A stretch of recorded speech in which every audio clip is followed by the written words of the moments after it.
Jaya Radha Madhava Punya Bihari.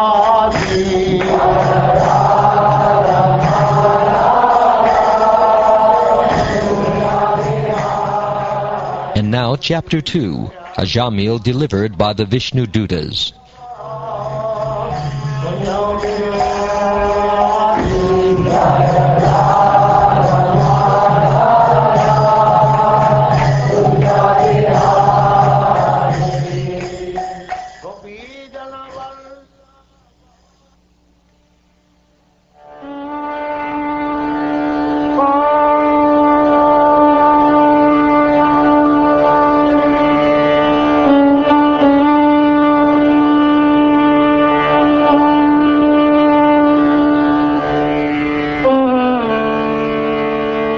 Shukdev Goswami said, "My dear king, the servants of Lord Vishnu are always very expert in logic and arguments. After hearing the statement of the Yamadutas, they replied as follows. Alas, how painful it is that irreligion is being introduced into an assembly where religion should be maintained. Indeed, those in charge of maintaining the religious principles are needlessly punishing a sinless, unpunishable person. A king or governmental official should be so well qualified that he acts as a father, maintainer, and protector of the citizens because of affection and love. He should give the citizens good advice and instructions according to the standard scriptures and should be equal to everyone. Yamaraj does this, for he is the supreme master of justice, and so do those who follow in his footsteps. However, if such persons become polluted and exhibit partiality by punishing an innocent, blameless person, where will the citizens go to take shelter for their maintenance and security? The mass of people follow the example of a leader in society and imitate his behavior. They accept as evidence whatever the leader accepts. People in general are not very advanced in knowledge by which to discriminate between religion and irreligion. The innocent, unenlightened citizen is like an ignorant animal sleeping in peace with its head on the lap of its master, faithfully believing in the master's protection. If a leader is actually kind-hearted and deserves to be the object of a living entity's faith, how can he punish or kill a foolish person who has fully surrendered in good faith and friendship? Ajamil has already atoned for all his sinful actions. Indeed, he has atoned not only for sins performed in one life, but for those performed in millions of lives. For in a helpless condition, he chanted the holy name of Narayan. Even though he did not chant purely, he chanted without offense, and therefore he is now pure and eligible for liberation. Even previously, while eating and at other times, this Ajamil would call his son, saying, "My dear Narayan, please come here." Although calling the name of his son, he nevertheless uttered the 4 syllables, Narayana.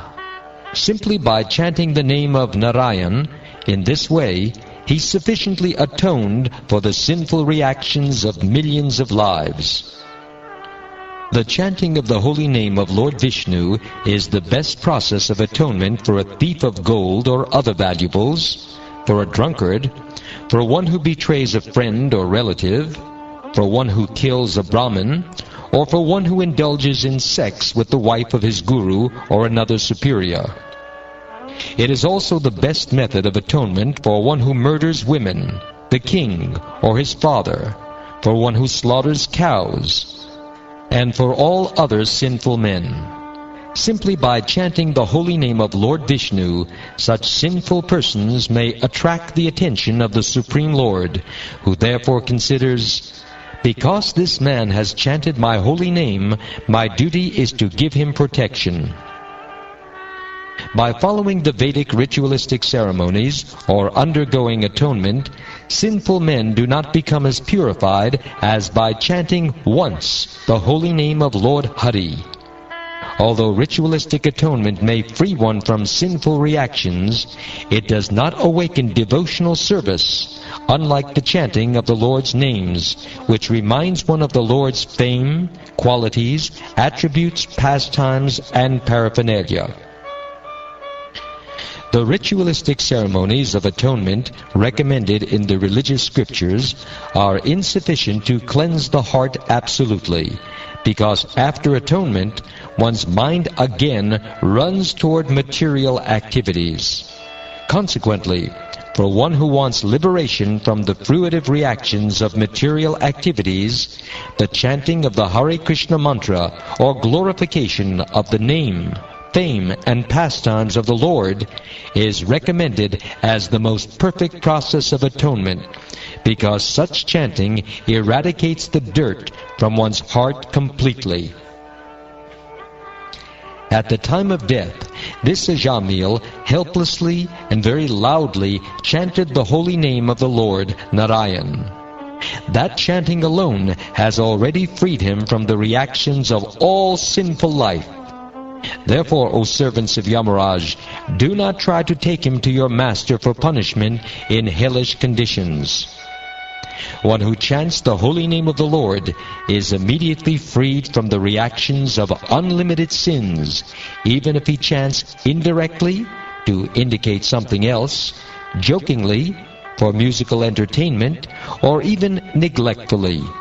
This is accepted by all the learned scholars of the scriptures.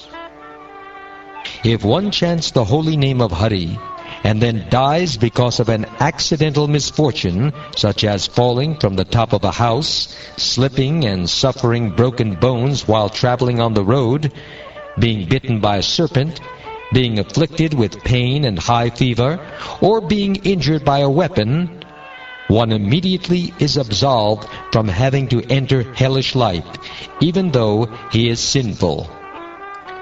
Authorities who are learned scholars and sages have carefully ascertained that one should atone for the heaviest sins by undergoing a heavy process of atonement, and one should atone for lighter sins by undergoing lighter atonement.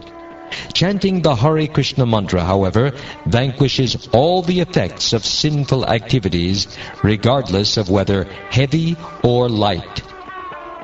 Although one may neutralize the reactions of sinful life through austerity, charity, vows, and other such methods, these pious activities cannot uproot the material desires in one's heart. However, if one serves the lotus feet of the personality of Godhead, he is immediately freed from all such contaminations. As a fire burns dry grass to ashes, so the holy name of the Lord, whether chanted knowingly or unknowingly, burns to ashes without fail all the reactions of one's sinful activities. If a person unaware of the effective potency of a certain medicine takes that medicine, or is forced to take it, it will act even without his knowledge, because its potency does not depend on the patient's understanding. Similarly, even though one does not know the value of chanting the holy name of the Lord, if one chants knowingly or unknowingly, the chanting will be very effective.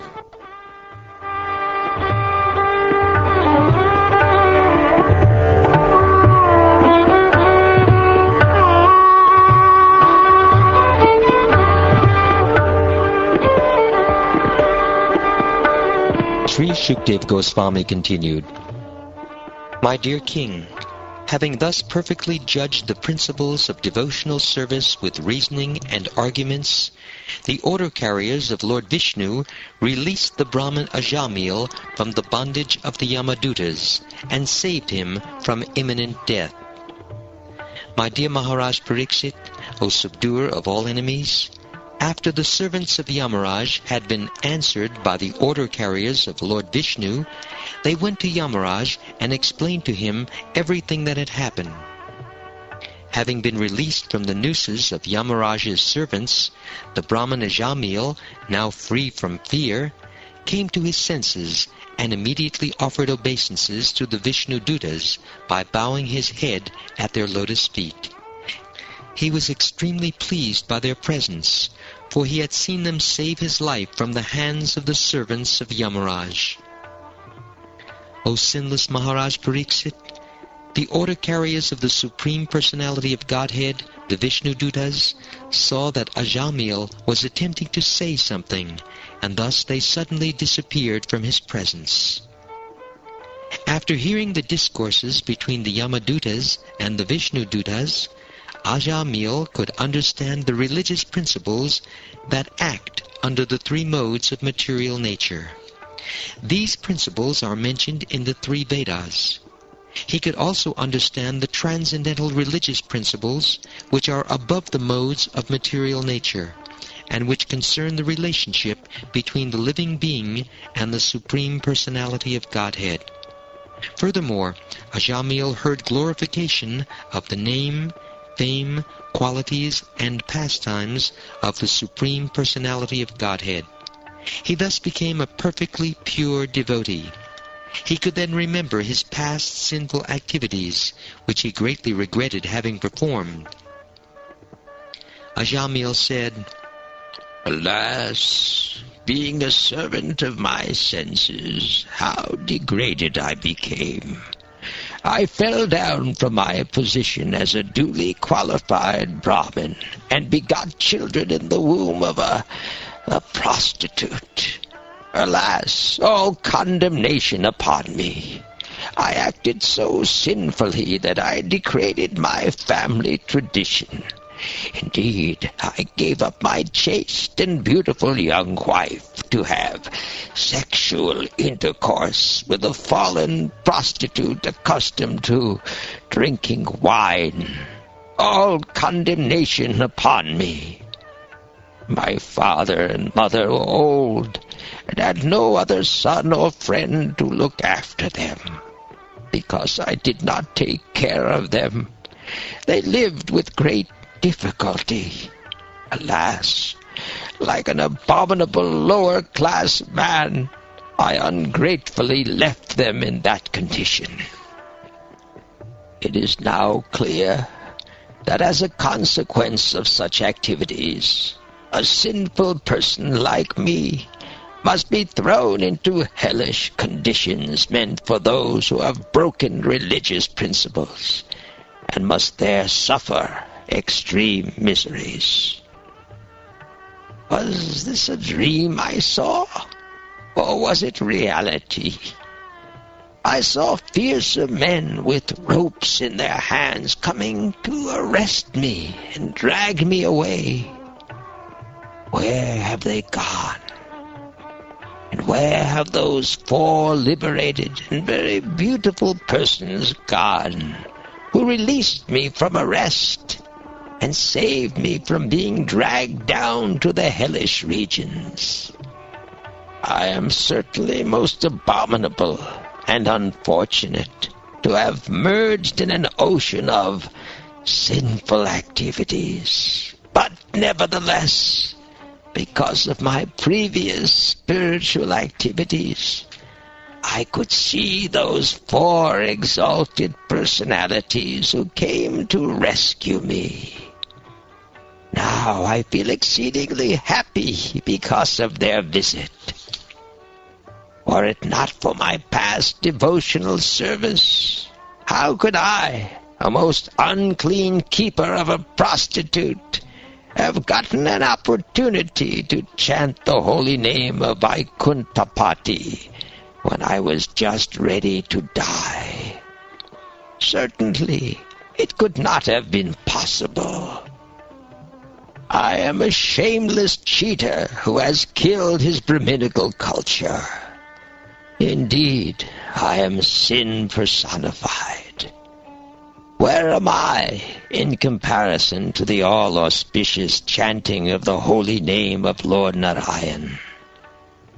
I am such a sinful person, but since I have now gotten this opportunity, I must completely control my mind, life, and senses, and always engage in devotional service, so that I may not fall again into the deep darkness and ignorance of material life.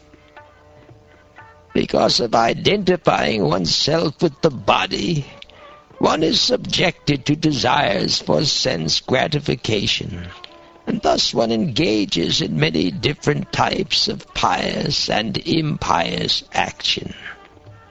This is what constitutes material bondage. Now I shall disentangle myself from my material bondage, which has been caused by the Supreme Personality of Godhead's illusory energy in the form of a woman. Being a most fallen soul, I was victimized by the illusory energy and have become like a dancing dog led around by a woman's hand. Now I shall give up all lusty desires and free myself from this illusion. I shall become a merciful, well-wishing friend to all living entities, and always absorb myself in Krishna consciousness. Simply because I chanted the holy name of the Lord in the association of devotees, my heart is now becoming purified. Therefore, I shall not fall victim again to the false lures of material sense gratification. Now that I have become fixed in the absolute truth, henceforward I shall not identify myself with the body. I shall give up false conceptions of I and mine, and fix my mind on the lotus feet of Krishna.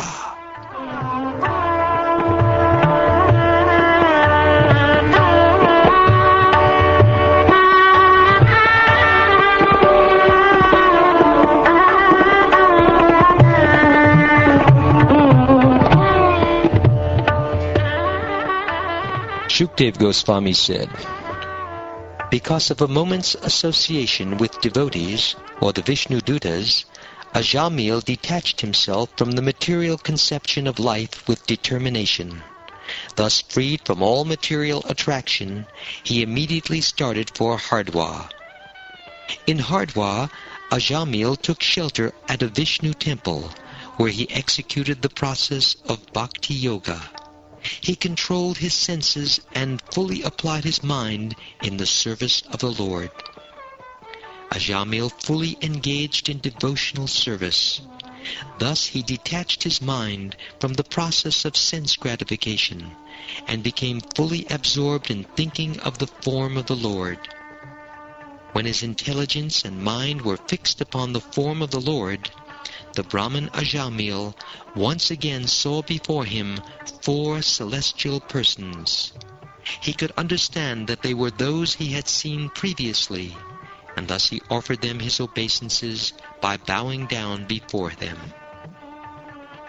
Upon seeing the Vishnu Dutas, Ajamil gave up his material body at Hardwar on the bank of the Ganges. He regained his original spiritual body, which was a body appropriate for an associate of the Lord. Accompanied by the order carriers of Lord Vishnu, Ajamil boarded an airplane made of gold. Passing through the airways, he went directly to the abode of Lord Vishnu, the husband of the goddess of fortune. Ajamil was a Brahmin who, because of bad association, had given up all Brahminical culture and religious principles. Becoming most fallen, he stole, drank, and performed other abominable acts. He even kept a prostitute. Thus he was destined to be carried away to hell by the order carriers of Yamaraj, but he was immediately rescued simply by a glimpse of the chanting of the holy name Narayan.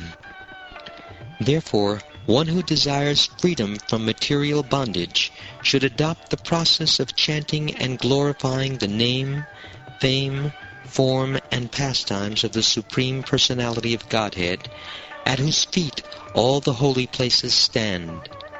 One cannot derive the proper benefit from other methods such as pious atonement, speculative knowledge, and meditation in mystic yoga, because even after following such methods, one takes to fruitive activities again, unable to control his mind, which is contaminated by the base qualities of nature, namely passion and ignorance.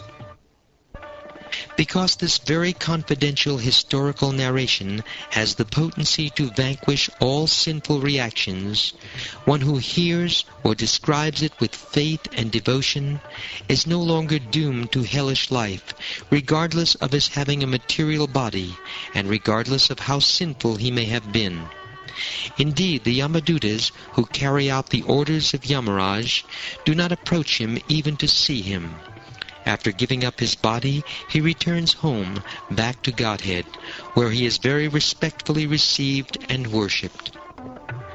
While suffering at the time of death, Ajamil chanted the holy name of the Lord, and although the chanting was directed toward his son, he nevertheless returned home, back to Godhead. Therefore, if one faithfully and inoffensively chants the holy name of the Lord, where is the doubt that he will return to Godhead?